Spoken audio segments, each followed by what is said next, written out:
Good morning, dear students. In today's class, we are going to continue with the fundamental rights. In the previous class, we had covered Articles 14 to 18, that means the right to equality. In today's class, we are going further and discussing Articles 19 to 22, which include the right to freedom. Now, when we talk about the right to freedom, it is often referred to as collective rights. That is because it is a collection of six rights altogether. As you can see, these are the six rights which are contained in the right to freedom. The first one mentions right to freedom of speech and expression. Now, as you very well understand from the name itself, all Indians they have a right. India is a democracy. We are free to express ourselves, free either through press or orally or through our writing. So it can be any expression either about our individual growth or about the growth of our country. However, the restriction on this freedom is that we cannot use it to slander, that means to insult others or to harm the integrity of the country in any way. We cannot make any ill sentiments against the country. So, this is the limitation that we can express ourselves in any way, but it should not be detrimental, it should not be hurtful to others or to the interest of the country. The second one states the freedom to assemble peacefully without arms. So basically, to make this very clear, I will give an example of the Jallianwala Bagh incidents which happened when the Britishers were in India. You know that the Britishers had passed a rule where public gathering was not allowed. And the people who met in Jallianwala Bagh, they were not aware because it had just been passed the day before. And they gathered very peacefully for a fair. However, the Britishers, in order to show their supremacy, they ordered continuous firing, and all the people who had assembled there were killed. They were massacred very cruelly. So, in order to stop any such thing in the future, it was felt by the Indian government and by the constitution makers that this is a fundamental right that people should have, that they could assemble peacefully as long as they are not carrying any arms, any weapons, to discuss their ideas freely. The third one is the freedom to form assemblies or unions. So, this has been given to people of a similar background that they can form any group, any union to promote their interest. For example, students can form their own unions, teachers can form their own assemblies. IMA, Indian Medical Association, is the assembly of union of all the doctors of India. Similarly, FICCI is the federation of all the industrialists of India. So we have a right to form any assembly or union. We have that freedom. The fourth one is the freedom to move freely throughout India. So we are, as Indians, we can travel, we can freely move throughout the territory of India, as long as we are not moving to any sensitive area which is prohibited by the government. Fifth one is the freedom to reside or settle in any part of the country. That means we have a right to settle down or we have the right to stay in any part of the country that we desire. Earlier, an exception to this rule was Jammu and Kashmir. However, by the amendment made in 2019, that exception also no longer exists. Now we can even reside or settle there. And the sixth one is the freedom to practice any profession, trade, or business. So we can practice any profession that we are passionate about. However, it should not be immoral in any way, like drug trafficking or doing such kind of immoral activities is prohibited. But other than that, we can practice any profession we want. So please remember, this is an important question for a 3 or 4 mark question. It can come in the exam. What are the why it can come that how can we say that the right to freedom is a collective right? So you will say it is a collective right because it contains six such freedom. These six freedom are the right to freedom of speech and expression, freedom to assemble peacefully without arms, freedom to form association and union, freedom to move freely throughout India, freedom to reside or settle in any part of India, and the freedom to practice any trade, business, or profession. However, we have not included the rights of press separately because when we say Article 19, right to freedom of speech and expression, we have widely accepted the press in this right itself. So that is why there is no specific provision because the freedom of the press is contained widely in Article 19, the freedom of expression. Now, these freedom have been granted to the citizens. However, sometimes some exceptions can be levied by the state when feels that it is necessary.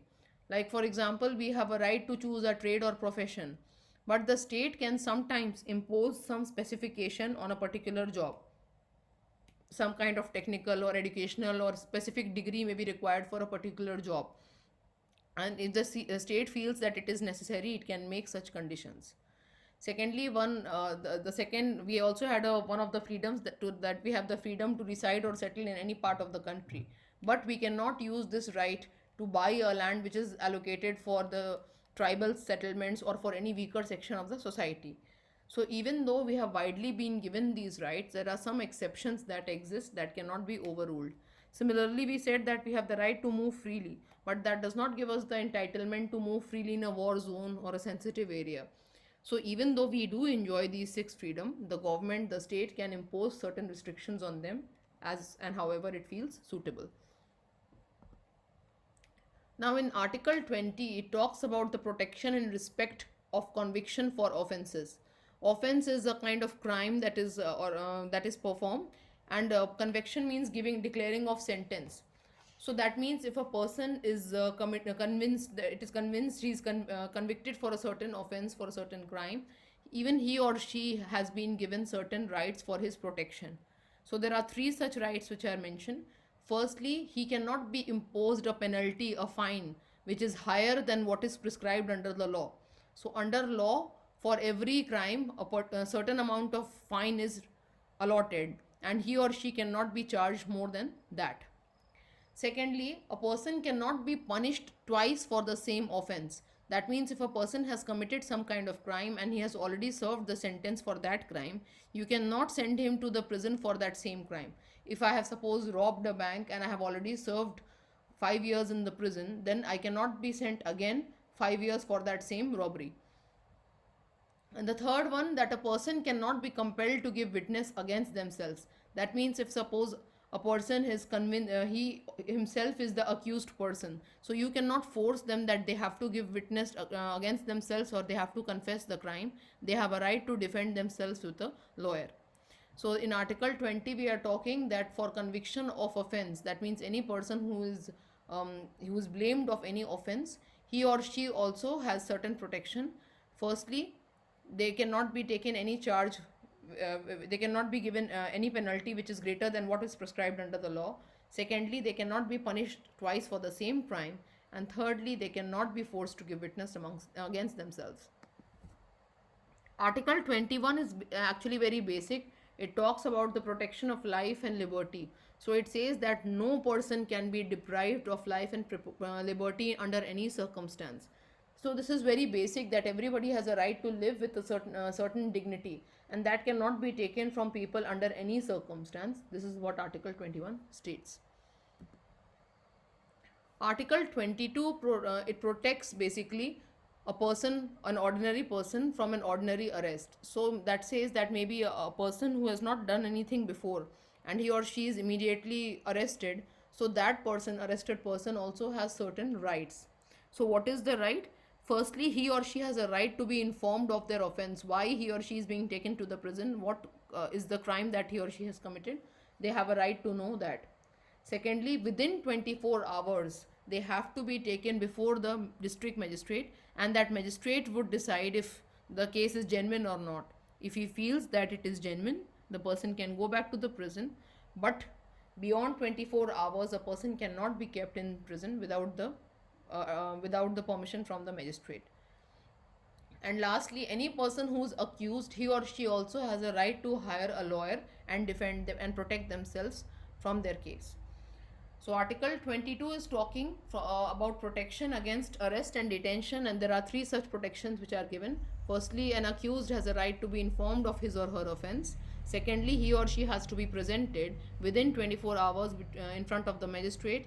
And thirdly, he or she has a right to consult a lawyer and prepare for their own defense. Now these two articles are very, very important from examination point of view. Now we are talking about Articles 23 and 24, right against exploitation.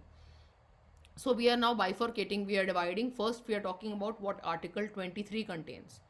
So Article 23 has two subparts. 23A, it talks about freedom from slavery, beggary and other forms of forced labor.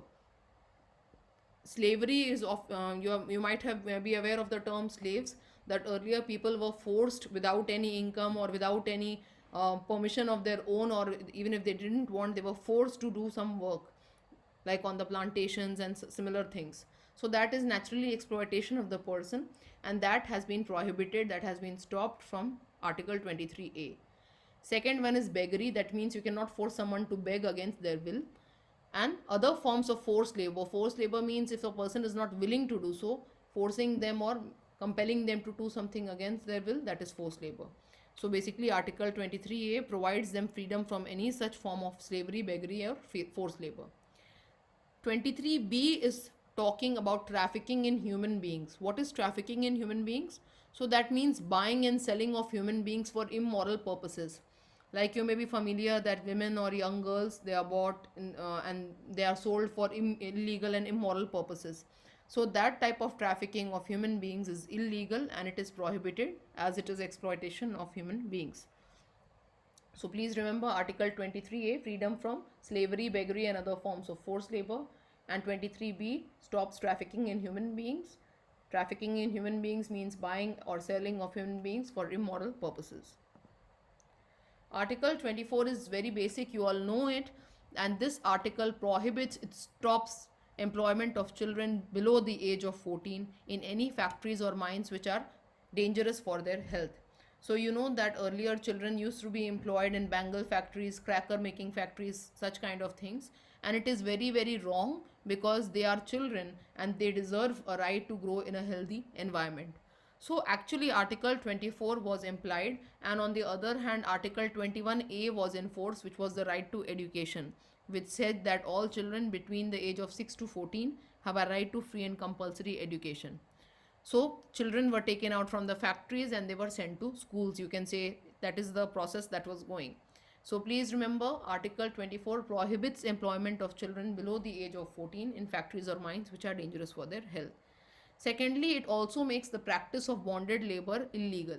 What bonded labor was earlier, supposingly, if take an example that there was a money lender who gave money to a poor person and he used to charge a lot of extra interest from him. Naturally, that poor person could not repay him, so he had to work for that moneylender for his own life, whole life, and then his successive generations also had to work for him. So this was bonded labor. That means they were bonded for life just because they could not pay. So this was naturally exploitation of human beings based on their poverty or economic status, and this was also declared illegal by the government. So in today's class we have discussed certain important things. Please remember, we have talked about right to freedom, articles 19 to 22, which is a collection of 6 rights.